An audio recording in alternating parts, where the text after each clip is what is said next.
Olá, amigos do blog do Ronaldo. Estamos aqui conversando com o presidente regional em Minas Gerais do PSDB, Partido da Social Democracia Brasileira, deputado federal Marcos Pestana. Nós estamos fazendo isso como esse périplo que a gente está dando por todos os partidos que existem legalmente no Brasil.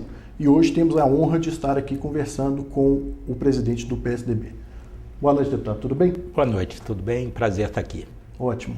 Nós gostaríamos de conversar inicialmente, deputado, da questão da campanha presidencial, porque o PSDB, principalmente o mineiro, tem uma característica um pouco diferente dos outros partidos, de estar engajado completamente nessa questão da disputa presidencial pelo fato de ter o pré-candidato do senador Aécio Neves. Como é que está o quadro atualmente? Como é que está a empolgação do partido, a organização do partido para essa disputa? Olha, toda eleição é fundamental na vida da sociedade. É nesse momento que a sociedade vai às ruas, ocupa as praças, nos locais de trabalho, nos bares, nas escolas, se instala uma avaliação sobre o passado e o presente e a partir disso uma consciência social vai brotando e se desenha o futuro, o perfil, o horizonte que se quer para a realidade imediata, para os próximos 4 anos e o horizonte também para as próximas gerações. São escolhas fundamentais. Então toda eleição é importantíssima e é essencial, é muito importante valorizar a política no momento onde ela tem sua credibilidade abalada por esses escândalos, essas denúncias todas. E essa eleição em Minas Gerais é especial, como você disse, pelo fato de o maior político da Minas contemporânea, da nova geração de políticos brasileiros, o Aécio, marcou época como governador, foi o melhor governador das últimas décadas, transformou Minas Gerais em todas as áreas e ele tem a característica dos grandes políticos mineiros, de JK, do Tancredo, a habilidade, a capacidade de diálogo, a capacidade de construir pontes, de fazer da divergência a convergência, do dissenso o consenso, aquela capacidade de dirigir a equipe, de formar boa equipe, de liderar a equipe, de ter metas, de ter visão estratégica, de valorizar a profissionalização do setor público. E ele carrega a alma de Minas, os valores de Minas. Então, para os mineiros, essa eleição é muito importante. A vitória do Aécio é boa para Minas, mas é melhor ainda para o Brasil, porque as coisas não vão bem no Brasil.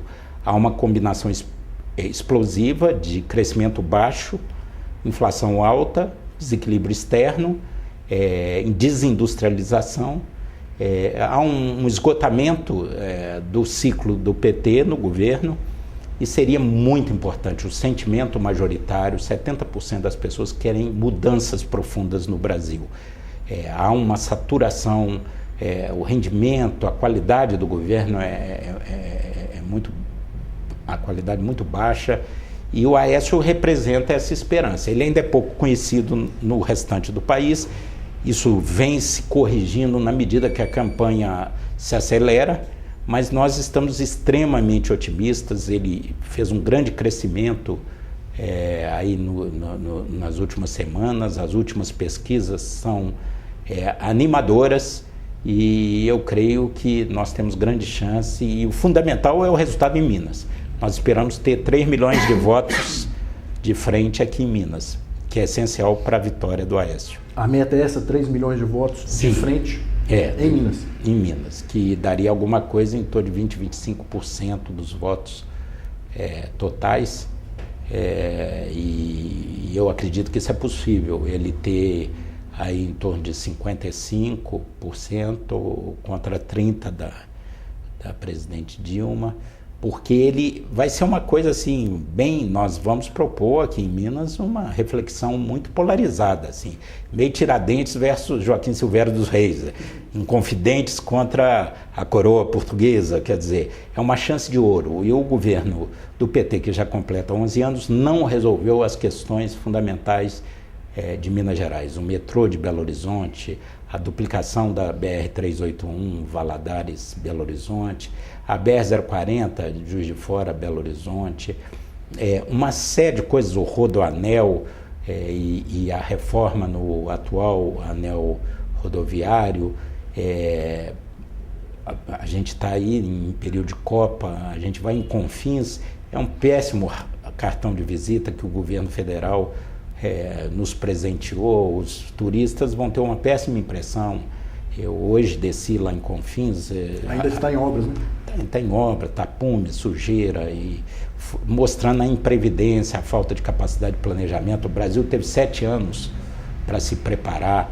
Mesmo as obras, fiquei engarrafado 1 hora na avenida que liga a Cristiano Machado ao Antônio Carlos, porque as obras não se concluíram. Então, por Minas e pelo Brasil, há uma necessidade de mudança, e essa mudança tem rosto, nome, identidade, e o nome dessa mudança é Aécio Neves. Qual que é o desafio que a gente percebe, até pelas manifestações que ocorreram no Brasil no ano passado, tomaram as ruas, esse dado que o senhor colocou de 70% da população desejar mudança, da população eleitoral desejar mudança em nível federal, mas a gente percebe que o desafio é a população perceber quais são as possibilidades de mudança. O PSDB se coloca como uma possibilidade, mas isso ainda não é muito nítido, muito clarificado na percepção do eleitorado em geral. Como é que o PSDB está se organizando para fazer isso? Nós temos 2 candidatos no campo da oposição mais expressivos, né? O ex-governador de Pernambuco, Eduardo Campos, e o senador Aécio Neves. São 2 perspectivas, 2 atores políticos que são muito conhecidos nos seus estados, mas que estão sendo conhecidos nacionalmente nesse momento. O monopólio de comunicação, naturalmente, é da presidente Dilma.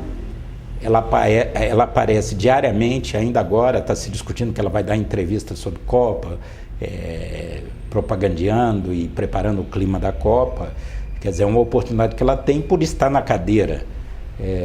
A propaganda do governo, tem propagandas aí que só faltam pedir voto, da Caixa Econômica, da Petrobras, que tem todo um conteúdo eleitoral. Tem os pronunciamentos, ela bateu todos os recordes. O presidente Lula, que gostava muito de falar, usou em 4 anos 14 vezes as redes presidenciais de rádio e TV. Ela usou 17. Ela usou 17 vezes. E às vezes para não comunicar. Aquele horário ali não é o horário partidário, político. Ali é o estadista, é o presidente de todos os brasileiros. É para, num caso de guerra, epidemia, crise econômica aguda. E ela usou parecia até horário eleitoral gratuito do PT.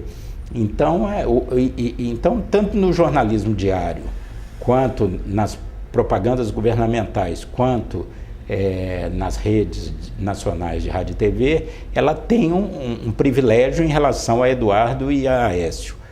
Isso vai mudando paulatinamente, com as entrevistas, e na campanha essas oportunidades, ainda que o PT tenha mais tempo de televisão, ainda que o poderio econômico, o PT, que lá na década de 80 se batia contra o poder econômico, hoje o PT é o poder econômico, é o partido mais rico do Brasil, o partido dos trabalhadores, que combatia o poder econômico. Hoje eles são exatamente a organização que tem o maior poderio econômico, mas contra tudo isso há um sentimento, há um momento. A vida é feita de momentos, de oportunidades, e o Brasil precisa mudar.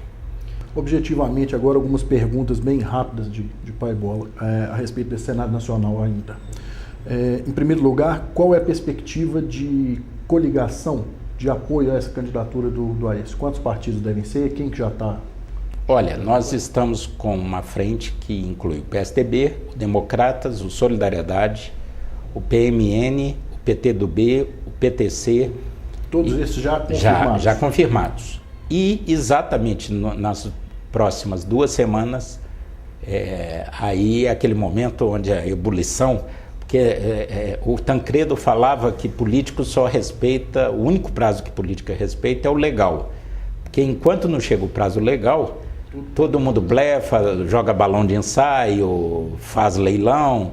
E agora não, tem que abrir o jogo, pôr as cartas na mesa. Muita coisa vai acontecer nos próximos dias. Hoje mesmo, Aécio recebeu o apoio no Rio de Janeiro de 3 partidos da base da presidente Dilma: PMDB do Rio, o PSD do Rio e o PP do Rio. Então, 3 partidos apoiando numa grande festa que foi hoje Aécio Neves para a presidência. Então, muita coisa pode acontecer nas próximas 2 semanas. Tá. E quem vai ser o vice do Aécio Neves? Isso não está ainda claro. Depende muito desses desdobramentos. Se algum partido importante viesse somar, pode ser que haja alguma mudança de planos, mas você sempre escolhe. Primeiro, ninguém vota em vice, né? Tem uma frase cruel que diz que vice, se não atrapalhar, já ajuda muito, né? Me perdoem todos os vices, mas é um pouco verdade. Quer dizer, o vice, ninguém vota em vice. Nossa cultura é muito personalista, muito presidencialista. O vice não pode atrapalhar, trazer carga negativa, rejeição. Mas assim, você para escolher vice, você tem 2 critérios. Ou o critério setorial, acho importante colocar uma mulher, um sindicalista, um negro, ou assim, alguma coisa simbólica em termos de segmento social, ou você vai pelo critério regional. No nosso caso, como o Aécio é mineiro, faria sentido pelo critério regional, que eu acho que é o que vai predominar, ou alguém do Nordeste ou alguém de São Paulo. Então, não está claro. O Aécio não fala isso nem para o espelho, para não vazar para o blog do Ronaldo. Então, assim, mas eu diria assim, perfis. Eu diria hoje que estaria entre o senador Aloísio, de São Paulo, e o ex-governador Tasso Gereissati. Não quer dizer que serão esses, estou falando em termos de perfis. Um do Ceará, ex-governador do Ceará, um senador que foi eleito com mais de 10 milhões de votos em São Paulo, o Aloísio Ferreira Nunes. Ambos do PSDB. Rapidamente agora, o PSDB de Minas elegeu 8 deputados federais na última eleição. Qual que é o quadro e a perspectiva para essa próxima eleição? Nós temos um desafio, porque diferente de outras experiências partidárias, típicas de São Paulo, ou mesmo a estrutura do PT no Brasil, o PT tem uma cultura mais exclusivista, menos aliancista. É tudo para o PT, tanto que os aliados ficam muito insatisfeitos com isso. O PSDB de Minas não, tem uma cultura amplamente aliancista. Desde 2002, esse projeto liderado pelo Aécio, pela Anastasia, se compõe de quase 20 partidos, que são solidários. Então o PSDB tem um desafio enorme que às vezes é contraditório. Ele tem que se fortalecer, mas sem atropelar os aliados. Então nós ficamos sempre no fio da navalha, com muita habilidade, para não perder a solidariedade desses grandes parceiros históricos. A nossa meta, por isso tudo que eu disse, é reproduzir o nosso desempenho de 4 anos atrás, de 2010, que é eleger 14 estaduais e 8 federais. Manter a mesma bancada. Nem diminuir, nem aumentar, para não atropelar os nossos aliados. E no quadro estadual, da eleição majoritária estadual, Pimenta da Veiga, o candidato do PSDB, como é que o partido está organizado e está entusiasmado para essa campanha? O senhor se colocou, inclusive, como pré-candidato do partido, percorreu o estado aí várias vezes, mas acabou convergindo para a candidatura do Pimenta. Eleição proporcional, vereador, deputado, qualquer um de nós pode falar, acho que tem jeito para isso, quero ser deputado, quero ser vereador, e vai à luta. Eleição majoritária é diferente. Prefeito, governador e presidente da República, os astros têm que se alinhar, você tem que provocar uma grande unidade. Não adianta dar murro em ponto de faca. Se você força a barra, você fica pendurado no pincel, te tiram a escada. Então, assim, é muito importante você ter muita sensatez. Eu me coloquei, tinha apoio de muitos prefeitos, vereadores e deputados, mas nós trouxemos, quer dizer, foi importante, deu um certo impasse, haviam várias candidaturas, do Diniz Pinheiro, do Alberto Pinto, a minha, deu um certo impasse, ninguém se impôs naturalmente, e aí é uma disputa fraterna, somos todos amigos, aliados, mas aí o manual de política fala, quando há um impasse, vem um tertius. O Pimenta é um grande político, foi um dos maiores líderes da redemocratização brasileira, ele um jovem deputado, se alinhou com os grandes políticos brasileiros, Ulisses Guimarães, Tancredo Neves, Mário Covas, na redemocratização do país. Foi prefeito da capital, foi ministro das comunicações, que fez essa revolução na telefonia celular, banco postal, as rádios comunitárias. Então, assim, o Pimenta é uma pessoa experiente, honesta, correta, uma pessoa muito admirada, respeitada, e tem todas as condições de ser um grande governador e garantir que Minas continue no trilho certo, esse trilho traçado por Aécio e Anastasia. Uma última pergunta para a gente encerrar. As manifestações que tomaram conta do Brasil no ano passado e possivelmente se repetirão agora no período da Copa do Mundo, qual o impacto que o senhor avalia que isso vai ter nessas eleições? Olha, primeiro foi surpreendente. Eu fui coordenador da campanha das diretas, participei dos carapintadas no impeachment do Collor, participei da campanha da anistia. Sempre havia uma meta clara, uma direção, um movimento organizado. Ninguém previu, nenhum serviço de inteligência, nenhum instituto de pesquisa, nenhum cientista político, nenhum partido político previu, estourou pela internet de repente, uma coisa que todo mundo ficou atordoado, foi um puxão de orelha.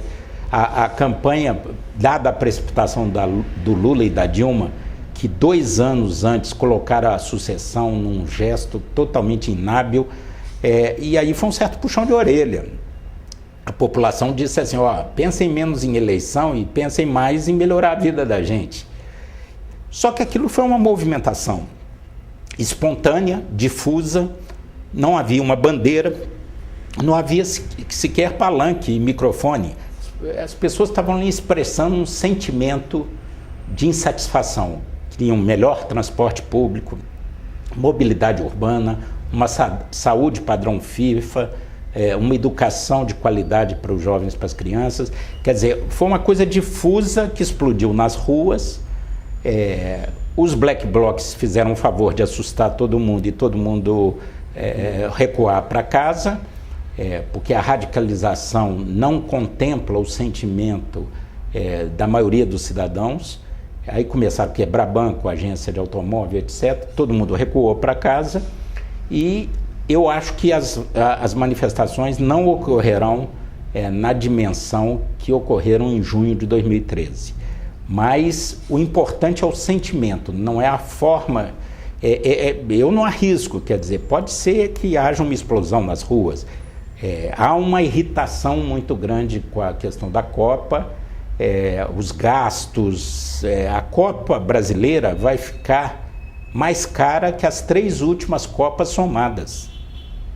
Então, assim, você olha para o estádio de Brasília e fala assim, não tem 2 bilhões de reais de obra ali.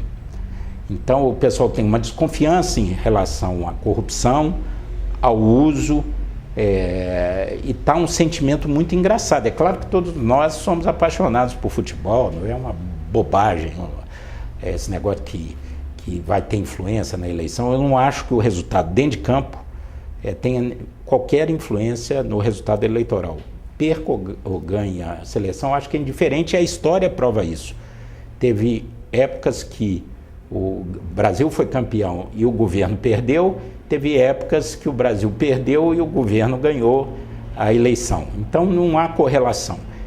O que pode haver são as manifestações de rua, esse sentimento explodir de rejeição, não ao futebol, mas à condução que foi feita e aos gastos suntuosos, estratosféricos que foram feitos na preparação da Copa e com muita precariedade, né? Porque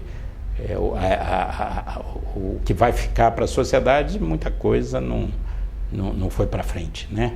E muitas arenas que custaram milhões e milhões de reais não vão ter utilidade nenhuma porque o futebol regional a coisa muito do Lula, do populismo do Lula. Ele queria 17 sedes, a FIFA queria 8, acabou ficando em 12.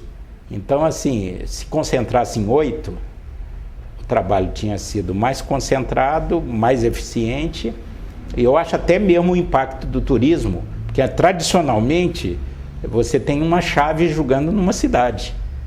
Eu acho que, por exemplo, Belo Horizonte, aí A pessoa vai ficar no Rio, vem, assiste o jogo e volta para o Rio.